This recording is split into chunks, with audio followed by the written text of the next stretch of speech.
तणनाशक फवारले, बागेचं नुकसान अज्ञाताने केल्याची घटना समोर झाली। तणनाशक फवारल्यानं मोठं नुकसान झालेलं आहे। महिला शेतकऱ्याचं जवळपास 10 ते 11 लाखांचं नुकसान यात झालंय। सोलापूरच्या महिला शेतकऱ्यानं त्यामुळे टाहो फोडलाय।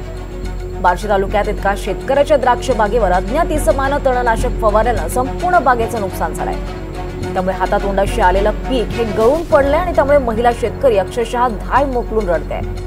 बार्शी तालुक्यातल्या कोरफळे गावातल्या किरण बर्डे या शेतकऱ्याची द्राक्ष बाग ही जमीनदोस्त झाली आहे। काढणीला आलेल्या 1 एकर द्राक्ष बागेवर तणनाशक फवारलं गेलं आणि त्यामुळे 10 ते 11 लाखांचं नुकसान झालंय।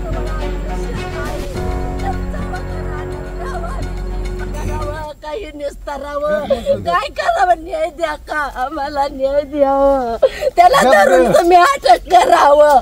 वर्ष आमच्या जीवाला असा धोका आहे, कुठवर शेतात आम्ही राहायचं, गेलं की नजर राखून करतोय। गावाजवळ आमचं शेत आहे, घरी जावं का रानात राहावं आम्ही 3 माणसं, काय करायचं याला सांगावं।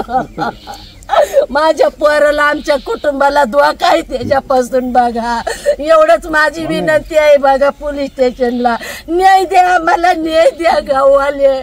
4 वर्ष झालं आम्ही बाग कशी तर केली, त्यांना असं करतय नजर राखून। आम्ही काय केलं, कुणाचं आमची दुश्मनी नाही, वैर नाही, पण हे का करावं, काही निस्तारावं, काय करावं, न्याय द्या का आम्हाला, न्याय द्यावं, त्याला धरून तुम्ही